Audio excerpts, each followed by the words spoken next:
Hey guys, I'm Khatchaturian for Armenian Sports News, and today we're joined by ESPN betting analyst and host of the Daily Wager, Doug Kezirian, coming to us from Las Vegas. Doug, how are you today?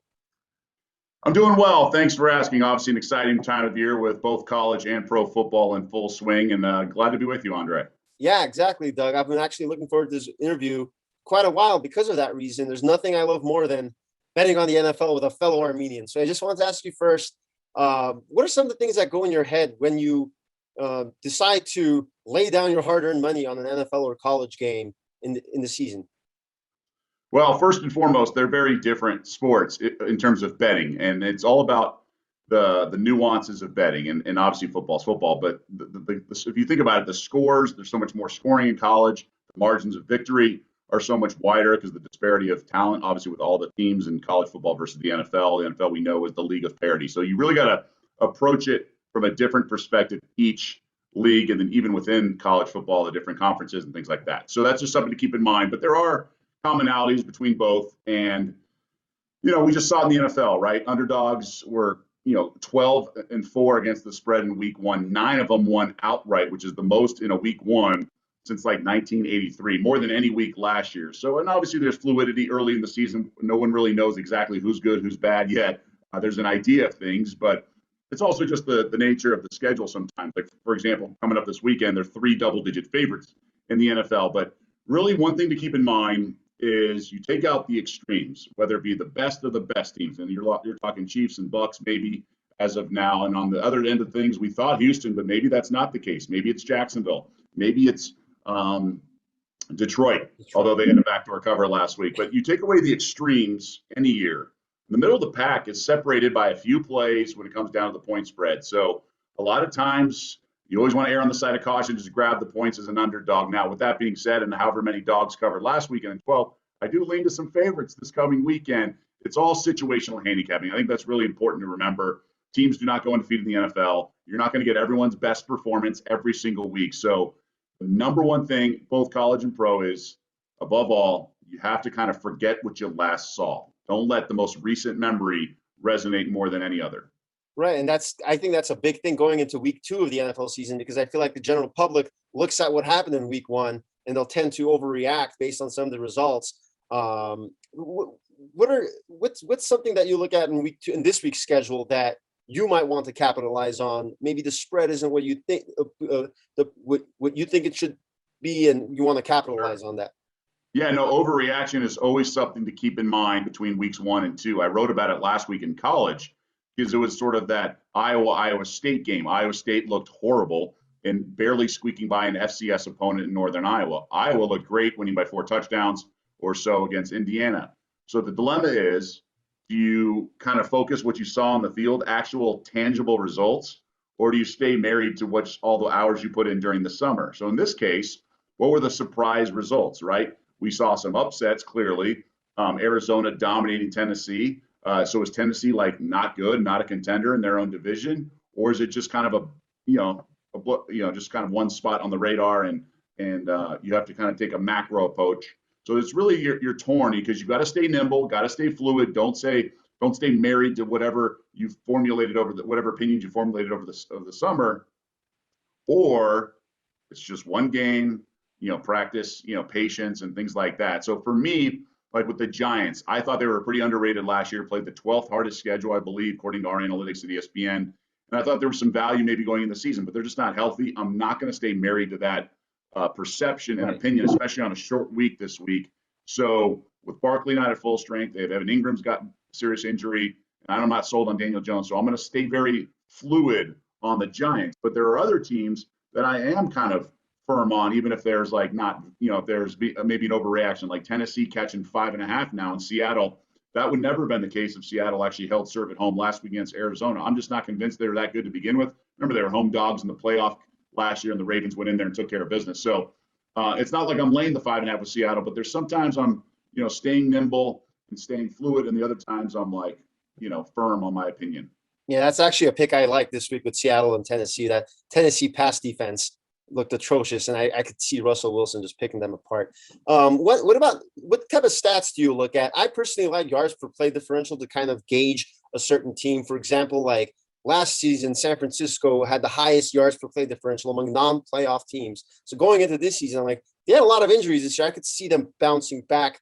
So I kind of like look at that when I make a pick. What are some stats that you look at? Yeah, that one is certainly one I go to a lot, and efficiency as well. So offensive efficiency and defensive efficiency. But I'm a big backer of believer in situational handicapping. Teams coming off huge highs. Like I'm definitely fading the Raiders this week. I think short week, huge, significant win at home in overtime, just like everything you could ask for. Now have to go across the country. Now I know they're playing the Steelers off a win, but Steelers didn't play that well. They know that. They didn't even cross the 50-yard line in the first half. So I think it's just a really tough ask for the Raiders. We saw a similar situation a year ago.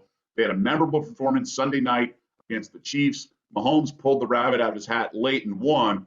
The Raiders looked great. There was some optimism on the team. Next week, they went to Atlanta, played an under 500 team, and just got smacked. 5 turnovers, I want to say. They had 100 more penalty yards.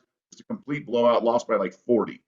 So it just takes a disciplined, a seasoned team to be able to handle the emotion of coming off that win on a short week, travel to the East Coast, early time slot.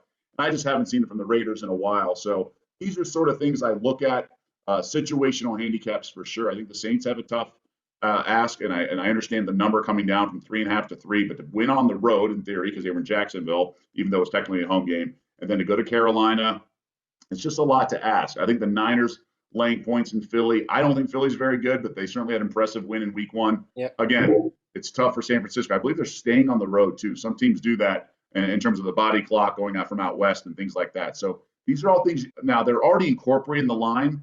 The question is, are they incorporated enough or too much, right? So it's not like odds makers don't realize that a team is playing back-to-back road games, or a team, they know that, and the market has settled on a certain number, so it's baked into the line. But I just tend to kind of weigh those a little bit more than others. When do you usually put down your bets during the NFL week? It's a great question. I typically wait unless I think there's a number that I won't get anymore. So like I grabbed Washington -3, -15 today, got some -20s as well. So it was like 5.5, came down to 3. I think we'll see 3.5 tomorrow and Thursday. I just do. I think the public will influence the line a little bit. I don't think the pro bettors, the sharp money, will want more or 3 or less. So I think they wanted 3.5 in what should be a low scoring game, but I don't think they'll come in at +3. I think the public will move it north of east. So I watch the market. I try to get the best number. I'm not a huge believer, it's not my strength in terms of grabbing numbers like Sunday morning, Monday for the next week, whether it be college or NFL. It's just not my strong suit, right? I'll lean on some colleagues and some buddies who are better at that, and I'll discuss. But I sometimes can pick out, especially the island games, like the Thursday night, the Sunday night, the Monday night games.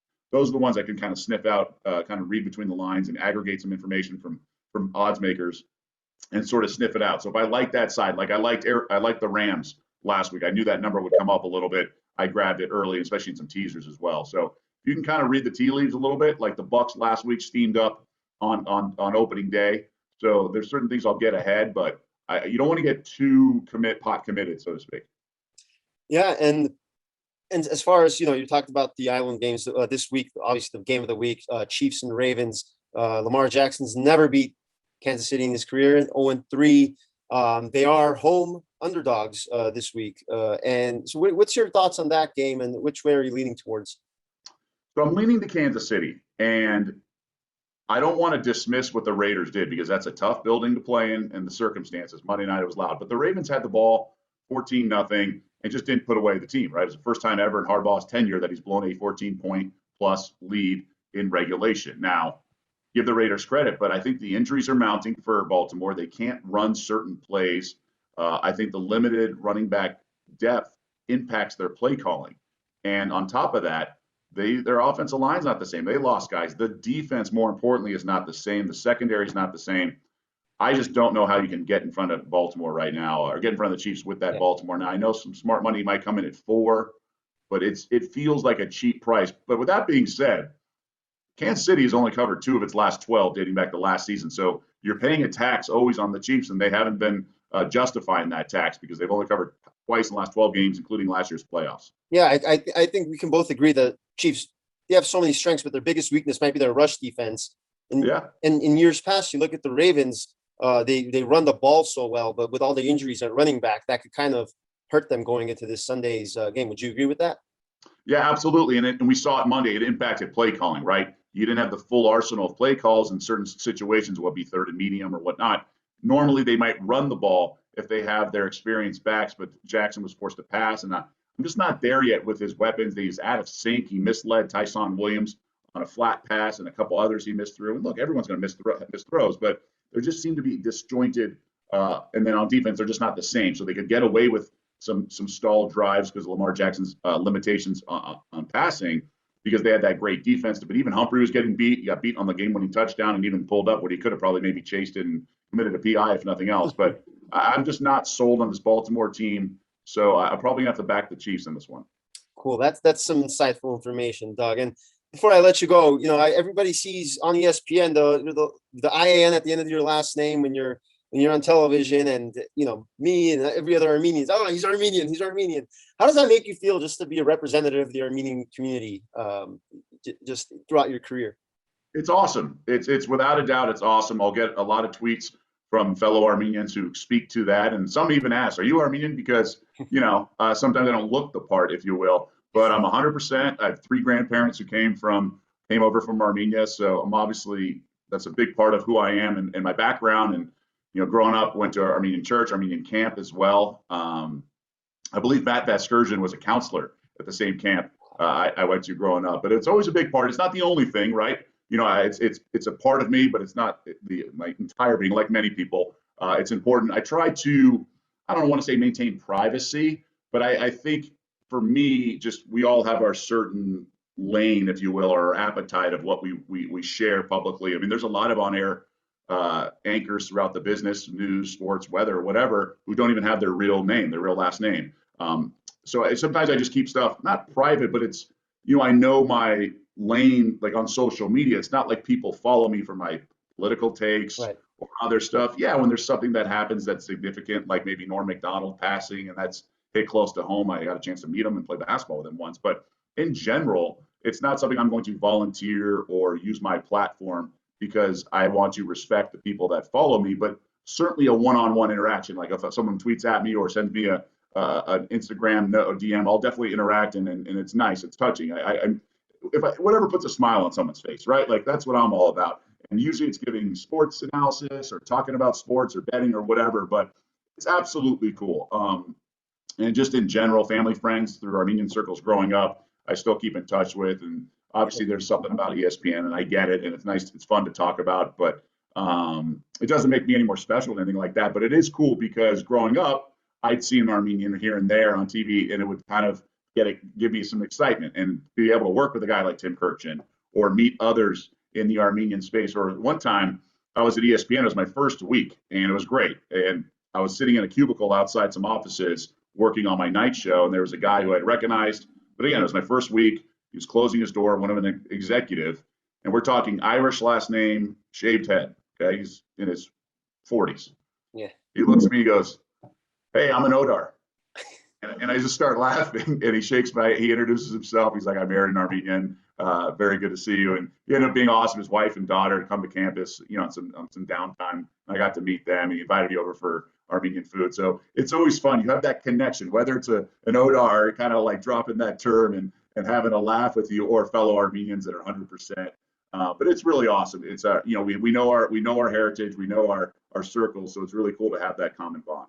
Yeah, I feel like everyone, every Armenian, every industry, like it's just a survival story that we've had over the last century. Sure. And now we're in the diaspora, and everybody like yourself and other Armenians in sports, one particular named Khatchaturian, Bill Belichick's right-hand man. It's just, I personally take great pride in seeing that, people, that survival story, like I mentioned. And that's really cool that you recognize that as well. And Berge is a great guy. I got to serve on a panel with him when I first got to ESPN. I'm talking like 2013, and he was awesome. And we've kept in touch over the years and what he's done to use his platform, and even Bill Belichick as well, wearing the Armenian flag. It's really cool to see. I got a chance. And you're right. It is cool. When I was on that panel and I saw these other Armenians who've done so much in the world of sports and executives and management, it is inspiring as well. That's awesome, Doug. Thank you so much for your time. I know you're really busy, especially during the NFL and college football season. I'm really excited to see these week 2 picks that you gave me and see how you do.